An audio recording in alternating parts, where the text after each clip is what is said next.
Assalamualaikum warahmatullahi wabarakatuh. Kembali lagi bersama saya Nauradia Sofranti Putri di Liputan Seputar Skorpio. Pemirsa, dalam rangka merealisasikan program kerja Badan Eksekutif Mahasiswa Fakultas Syariah dan Ekonomi Islam, terlaksana kegiatan Festival Ilmiah Syariah dan Ekonomi Islam. Baik pemirsa, berikut liputan selengkapnya. Dalam rangka memperkuat pemahaman nilai-nilai syariah di kalangan mahasiswa dan mendukung penerapan ideologi hukum Islam di kehidupan sehari-hari, Badan Eksekutif Mahasiswa Fakultas Syariah dan Ekonomi Islam Universitas Ibrahimi periode 2024-2025 menggelar Festival Ilmiah Syariah dan Ekonomi Islam. Festival ini berlangsung selama 9 hari, dimulai pada tanggal 1 hingga 9 Januari 2025 dengan beragam rangkaian kegiatan yang edukatif dan inspiratif. Festival Ilmiah Syariah dan Ekonomi Islam resmi dibuka oleh Arif Haryanto MHI selaku Wakil Dekan 2 Fakultas Syariah dan Ekonomi Islam yang menyampaikan pentingnya mahasiswa sebagai agen perubahan dalam mensiarkan nilai-nilai syariah di tengah masyarakat. Perlu saya sampaikan bahwa kegiatan Festival Ilmiah Syariah dan Ekonomi Islam ini adalah kegiatan yang sangat penting. Kenapa demikian? Ada dua hal yang perlu diperhatikan oleh mahasiswa dan ini perlu digabungkan, yaitu hard skill dan soft skill. Apa artinya? Hard skill itu adalah menyangkut dengan hal-hal yang berbau intelektual yang diperoleh dalam bangku kuliah. Saya ambil contoh, kita di Fakultas Syariah itu mempelajari tentang hukum ekonomi Islam. Kita mempelajari tentang perbankan syariah. Kita mempelajari tentang akuntansi syariah. Kita juga mempelajari tentang manajemen bisnis syariah. Apa yang diperoleh oleh mahasiswi di bangku kuliah Fakultas Syariah dan Ekonomi Islam itu dikatakan sebagai adalah kecerdasan intelektual atau disebut kalau bahasa kerennya adalah hard skill. Apakah hard skill itu cukup? Kecerdasan intelektual apakah itu cukup? Tentu itu belum cukup. Teori-teori yang kita dapatkan dalam bangku kuliah seperti tadi yang saya sebutkan tentang kualifikasi keilmuannya, ini perlu kita barengi dengan soft skill. Soft skill itu bisa diperoleh di luar bangku kuliah. Contohnya adalah kegiatan pada malam hari ini. Kita ikut organisasi, bagaimana kita membangun komunikasi yang baik antar mahasiswi, bagaimana kita membangun teamwork, kerjasama yang baik. Pada malam hari ini memberikan contoh bahwa diakui atau tidak, terjalin teamwork yang cukup luar biasa di antara BEM, terutama adalah panitia.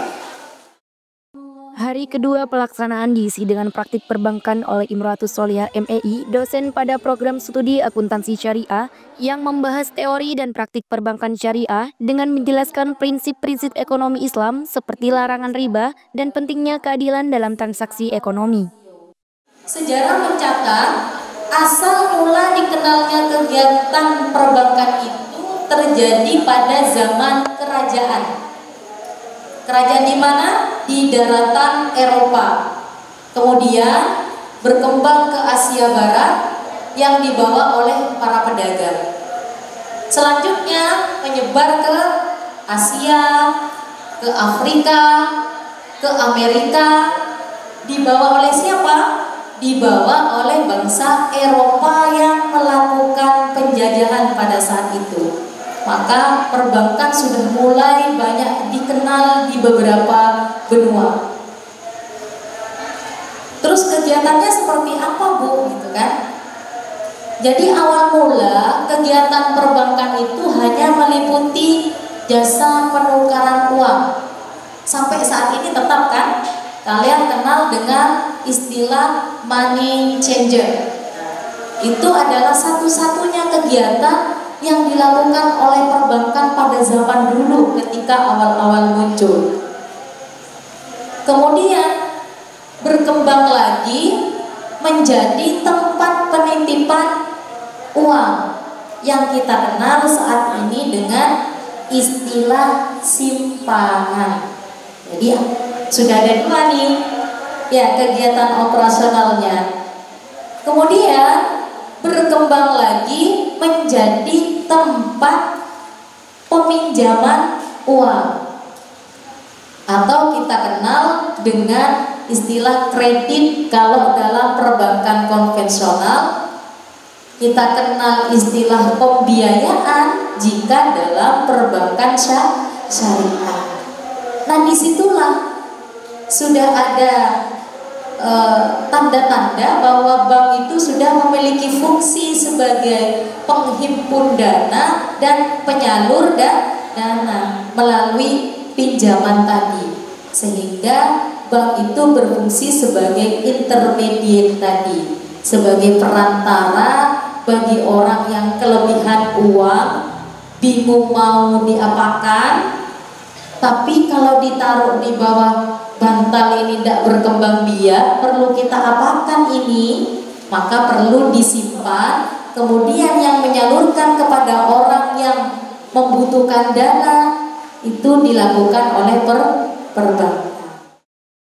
Kegiatan pada hari ketiga yakni peradilan semu oleh program studi hukum keluarga Islam. Kasus yang diangkat dalam peradilan semu ini adalah perceraian suami istri. Abdurrahman SHMH, dosen pada program studi hukum keluarga Islam, memimpin kegiatan peradilan semu yang melibatkan simulasi kasus hukum sesuai prinsip syariah. Kegiatan ini memberikan wawasan mendalam kepada mahasiswa tentang sistem peradilan berbasis Islam. Sebenarnya saya ingin membuat video ya, akan ditampilkan di YouTube dengan praktek peradilan semu yang sesuai dengan hukum acara. Itu loh. Karena kenapa? Itu nanti akan ditampilkan kepada adik-adik kita selanjutnya. Sirkulasi peradilan itu adalah yang mengatur, itu adalah majelis hakim. Jadi majelis hakim itu adalah pengatur irama. Seminar motivasi dilaksanakan pada hari keempat yang disampaikan oleh Daryoto Mulyadi Chandra STMM dengan tema rahasia sukses di balik kegagalan. Dan generasi Z seperti kalian ini selalu dihadapkan dengan mental, kecemasan, masa depannya bingung nanti mau ngapa, ya enggak? Ya. Kalian paling setelah dari sini bingung juga mau apa. Nah, itu wajar, itu dialami oleh generasi Z detik ini.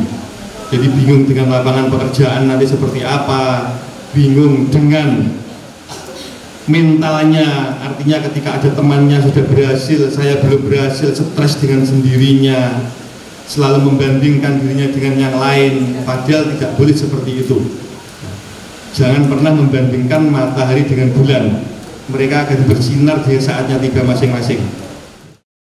Pada hari selanjutnya, kegiatan bisnis mikro mahasiswa dari masing-masing program studi Fakultas Syariah dan Ekonomi Islam dengan tujuan agar mahasiswa dapat menerapkan teori kewirausahaan atau ekonomi yang telah dipelajari ke dalam praktik nyata, serta membantu memperkenalkan produk lokal mahasiswa kepada sekitar. Setiap stand yang dikelola oleh mahasiswa dari berbagai program studi dinilai berdasarkan kreativitas produk, desain stand, pelayanan, hingga inovasi pemasaran. Seminar jurnalistik juga diadakan dengan menghadirkan Samsul Arifin Hasan, SAG MPD, dosen dari Fakultas Dakwah, dan juga dosen Fakultas Ilmu Sosial dan Humaniora, bertujuan untuk menambah minat mahasiswa dalam bidang jurnalistik. Terdapat pula seminar hukum ekonomi syariah oleh Doni Eka Saputra MHI yang mengupas tuntas aspek hukum dalam ekonomi syariah, memberikan wawasan hukum yang relevan bagi mahasiswa agar mampu menjadi pelopor penerapan ekonomi Islam di masyarakat. Closing office diadakan untuk secara resmi menutup festival dengan diawali pembacaan ayat suci Al-Quran dan sholawat Nabi oleh grup Hadra Universitas Ibrahimi. Diikuti dengan sambutan oleh Zuratul Azka selaku Gubernur BEM Fakultas Syariah dan Ekonomi Islam. Visi ini kita kemas dengan tujuan yang pertama sebagai jembatan yang bernilai akademis bagi mahasiswi, karena mahasiswi tidak hanya mendapat nilai intelektual dari perkuliahan saja, namun bisa mendapat nilai-nilai intelektual dari di luar waktu pelajaran di jam kuliah. Maka dari itu kita selaku BMFC mengadakan festival ilmiah ini dengan rangkaian-rangkaian kegiatan sesuai dengan prodi masing-masing seperti seminar perbankan, praktik peradilan semu, seminar jurnalis, seminar hukum ekonomi, sampai dengan BMM atau bisnis mikro mahasiswi. Harapan kami semoga di tahun yang akan datang visi akan tetap terlaksana dengan dukungan teman-teman semua, dengan kreativitas dan inovasi teman-teman BEM untuk tahun yang akan datang. Dr. Raden Fahru Rozi MHI selaku Wakil Dekan 1 di Fakultas Syariah dan Ekonomi Islam menyampaikan apresiasi kepada seluruh panitia, peserta, dan narasumber yang telah mensukseskan kegiatan ini. Mudah-mudahan seluruh rangkaian acara mulai dari tanggal 1 sampai tanggal 9 ini pertama-tama diridhoi oleh Allah Subhanahu wa taala, kemudian bermanfaat dan barokah bagi kita semua, khususnya bagi mahasiswi. Mudah-mudahan acara ini menjadi bekal kesuksesan hidupnya di masa mendatang. Karena saya yakin kegiatan yang sangat spektakuler ini akan banyak memberikan bekas, bisa memberikan jenjang pendewasaan bagi seluruh mahasiswi Fakultas Syariah dan Ekonomi Islam dan mahasiswi tetangga yang lain. Kami juga atas nama pimpinan berharap kegiatan-kegiatan yang seperti ini mudah-mudahan bisa selalu dijalankan, bahkan tidak hanya setahun sekali, dan tidak harus meriah. Jadi silakan kegiatan-kegiatan ilmiah yang lainnya itu diprogram dilaksanakan walaupun tidak semeriah visi yang kita laksanakan di bulan ini. Bulan depan misalnya mengadakan kegiatan lain, tidak harus memerlukan biaya banyak, tapi nilainya betul-betul menyentuh kepada mahasiswa untuk bekal kehidupannya di masyarakat nanti. Saya sangat bersemangat karena acara ini bisa banyak memberikan manfaat bagi para mahasiswa, karena mahasiswa di sini tidak cuma belajar di bangku kuliah, tetapi seminar seperti ini mahasiswa bisa banyak mengambil hikmahnya. Nah, di sini saya sebagai peserta sangat senang sekali mengikuti festival ini karena di sini sangat banyak pengalaman yang bisa saya ambil. Untuk teman-teman, jangan malas untuk mengikuti semua kegiatan yang ada di kampus kita. Kegiatan ini merupakan kegiatan yang mengisi selama liburan mahasiswa, dan kegiatan ini berlangsung selama 9 hari. Dan alhamdulillah, yang dimana kegiatan di dalamnya mulai dari pembukaan, beberapa seminar, bisnis mikro mahasiswa, dan alhamdulillah pada malam ini sudah terselenggara penutupan Festival Ilmu Syariah dan Ekonomi Islam, dan harapan saya kegiatan ini bisa memberi keilmuan kepada seluruh mahasiswa khususnya Fakultas Syariah dan Ekonomi Islam. Saya selaku pemenang Lomba Bisnis Mikro Mahasiswa dalam Festival Ilmiah Syariah dan Ekonomi Islam sangat berterima kasih kepada seluruh pihak yang terkait, terutama teman-teman kelas saya, karena dalam hal ini kami bisa mengamalkan ilmu yang kami pelajari dalam masa perkuliahan di semester ini. Harapan kami semoga Fakultas Syariah dan Ekonomi Islam bisa lebih maju, bisa berkembang, dan bisa dikenal oleh masyarakat luas. Dalam closing of Visay ini juga terdapat pemberian penghargaan kepada pemenang Lomba Bisnis Mikro Mahasiswa. Closing of Visay ini juga dimeriahkan dengan penampilan teater movie SMA Ibrahimi II. Kegiatan ini kemudian resmi ditutup dengan pembacaan doa oleh Mustafa MHI. S3 TV melaporkan.